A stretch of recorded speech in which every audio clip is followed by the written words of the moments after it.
My name is Ahmed Al Naouq. I am 29 years old and I am a journalist from Gaza. I want to say to people here in Switzerland and all around the world that there is a genocide taking place in Gaza and Palestine. A genocide that has been ongoing for the past 9 months, where people are being butchered every day. In this genocide, I suffered a tremendous loss. I lost all my family members in Gaza. Israel bombed my home in Gaza back in October, and they killed 21 members of my family. They have killed my father, who's 75 years old. They have killed my 2 brothers, my 3 sisters, and my 14 nieces and nephews, who are all under the age of 13. So far, Israel have killed almost 50,000 people in Gaza, including 10,000 people who are still under the rubble, because Israel bombed them while they were sleeping in their home. And until now, their family members, their loved ones, couldn't retrieve their bodies. But Israel is doing something that is even more dangerous and more scary than killing. They're starving people. We've lost tens of kids due to malnutrition. Israel is using the starvation as a weapon of war in order to ethnically cleanse the Palestinians from their homes. Over the past 9 months, Israel have been shelling and bombing the population in Gaza in a very, very small enclave in the Gaza Strip. 2.2 million people have been under genocide and starvation for 9 months. And there is no place they can go. They're being trapped in the Gaza Strip. Israel would instruct people to go from the north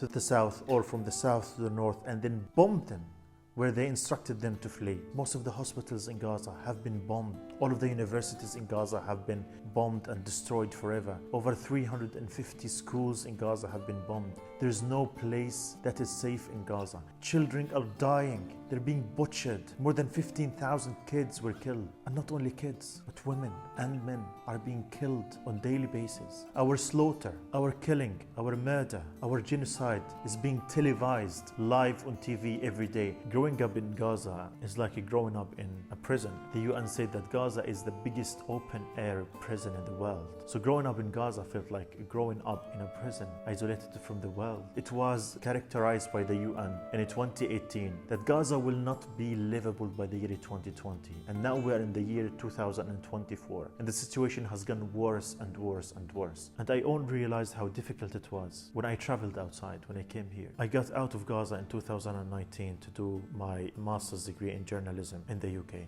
And I started comparing life here and there. And I understand people will not understand what an open-air prison means. But it is a prison. It is a prison where you can't leave, where you can't enter back Gaza, where you can't have food. Even oil for the cars we did not have. We did not have electricity. But it's also, Gaza is our home. It is where we grow up. It was a prison, but it is my home. And I long for the day that I go back to Gaza and rebuild my home that Israel destroyed and live there forever. The Western media killed my family. They have killed the families of the Palestinian people because they provided Israel with the cover to commit the atrocities that they have been doing on the Palestinians for the past 75 years. They have always spread the lies of the Israeli army. And we have seen countless examples of how they followed the cue from Israel and they did not do any investigative reporting. They never provided the Palestinians with the narrative that they deserve in order to express themselves. And for that, they are complicit in the war crimes against the Palestinian people. Countless human rights reports have condemned the Israeli war crimes against the people in Gaza. Journalists have the moral and ethical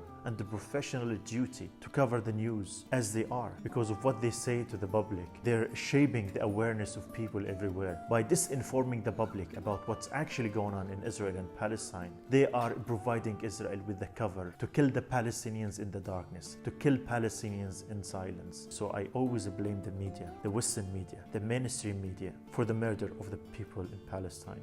I co-founded a project called We Are Not Numbers in Gaza back in 2015. And this project was my endeavor in order to break the dehumanization of the Palestinians and the ethnic cleansing of the Palestinians from their homes and lands that have been ongoing for the past 76 years since the creation of the State of Israel. So we started We Are Not Numbers because we wanted to show the world that behind the numbers, the statistics that you often see in the media, that there are stories of people, stories of love, of resilience, of support, of power, of resistance that deserve to be told, that deserve to be shared with the world. And it was a collaboration between Palestinian young writers and international mentors and authors who help us write our stories in the English language. And tragically, this project started after the war in 2014, in which I lost my brother. The story I wrote about my brother was the inspiration behind creating a platform for youth in Gaza. And in We Are Not Numbers, we trained hundreds of writers from Gaza and from all around the world to write their stories and to share them with the world.